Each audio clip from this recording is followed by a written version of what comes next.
Welcome to the shooting show.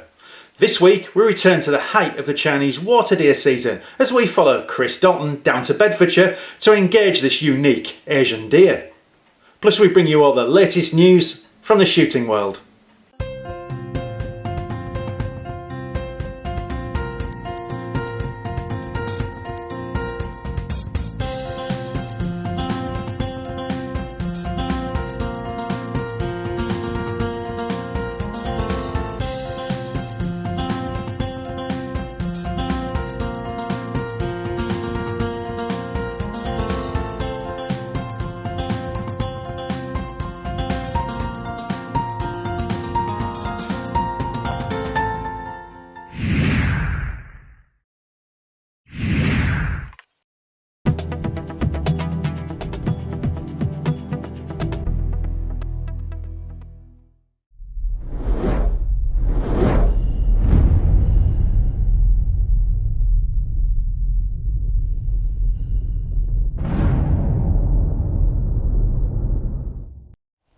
We go down every year, a big group of guys, basically collaborative culling really, because both on Paul's place and another estate managers, they have a big game shooting interest, which means that opportunity to get out and actually shoot the deer can be a little bit limited with all the other activities that are going on.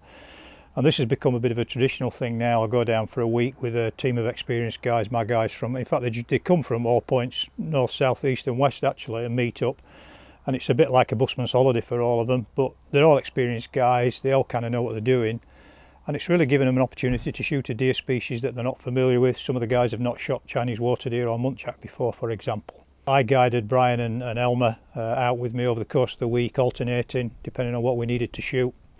Brian had not actually shot Chinese water deer before, so it was a first for him, and with a real frosty morning, so it was quite tricky actually. We were out well before it became light, because I wanted to get into position where we could perhaps lie up for a little bit, because the Chinese deer will move around quite freely as the sun came up. Okay, we're out at first light. I'm going to go and get into position up at Paul's place. Actually a bit of an alien concept this, where we're used to Scotland and not seeing another soul when we're stalking, but here we're right on the edge on one part of the estate. Everybody just starting to wake up and disappear off to work. That's the M1, and you can't see them on camera, but there's a couple of Chinese water deer just out in the middle of the field browsing. And we got into deer very quickly, but it was sort of almost dark, so they were actually quite difficult to see and certainly couldn't identify them, so we kind of let them move off before we sort of continued in a direction kind of down a hedge line. We were on kind of the edge of a footpath with some about a 5 metre field margin with some grass, which was quite quiet walking on. If we went off that onto the edges of the ditch or the dike, it was actually very noisy. So it actually allowed us to get into quite a good approach.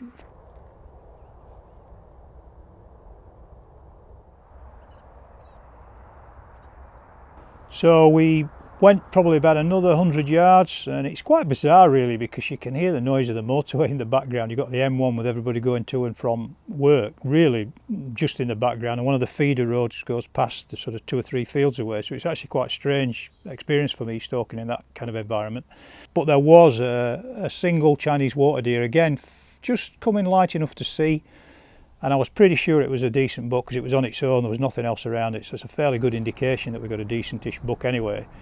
So we kind of went for that and stalked along down the hedgerow, and he managed to sort of deploy the bipod and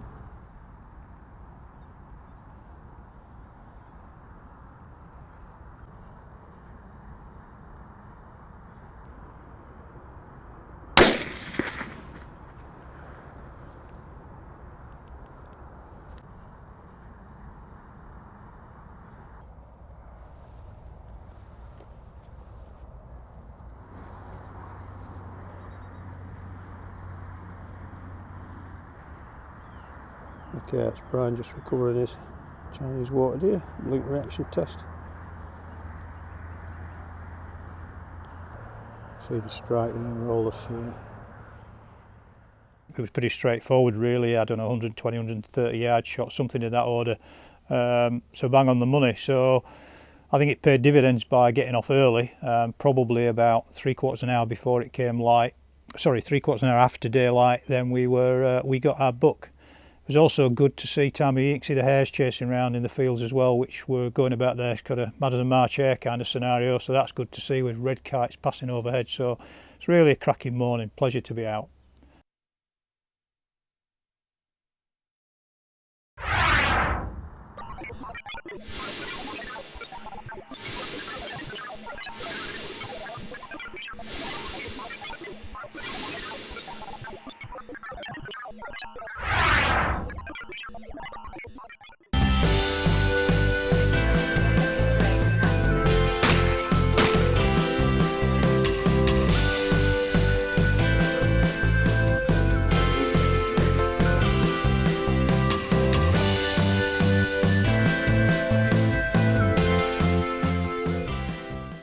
Chris taking away a Chinese there. And now it's the Shooting Show news. This is the Shooting Show news. The Clay Shooting Classic kicks off in just 2 days' time.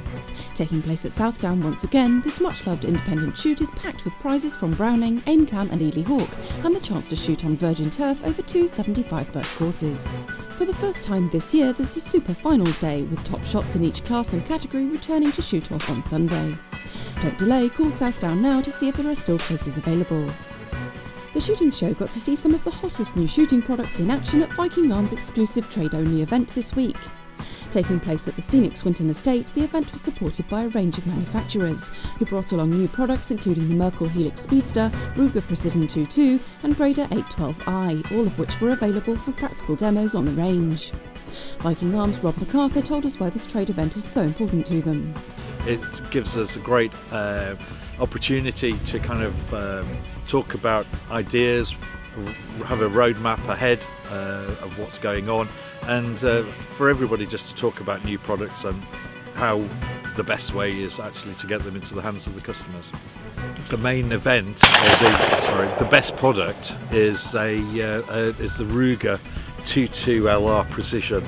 That's been shot umpteen times today, and we can't get anybody off it. It's been well used. The new breed of shotguns, especially for the practical shotgunner, the 812i is becoming really popular, especially in the States. It's been running all the 3-gun championships, and it's doing really well. Firearms licence holders in some parts of the country have been subject to unannounced spot checks on their homes. Those in the Merseyside area said they've had unexpected visits from the police, something that isn't recommended by Home Office guidance.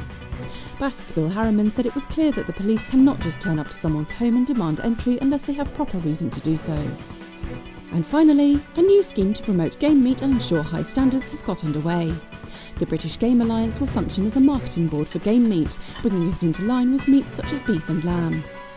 And it recognises that as demand for game grows, so does scrutiny on how it's sourced. The board announced plans for an auditing programme similar to the famous Red Tractor scheme that gives a stamp of approval to responsible and ethical game shoots. That was the Shooting Show news.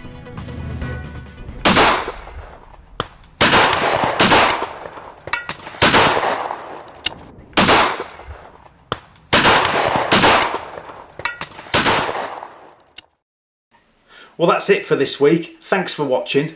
Please like us on Facebook and follow us on Twitter. And if you're not a member of Basque, it's time to join now. Basque, looking after your sport and looking after you. This has been The Shooting Show.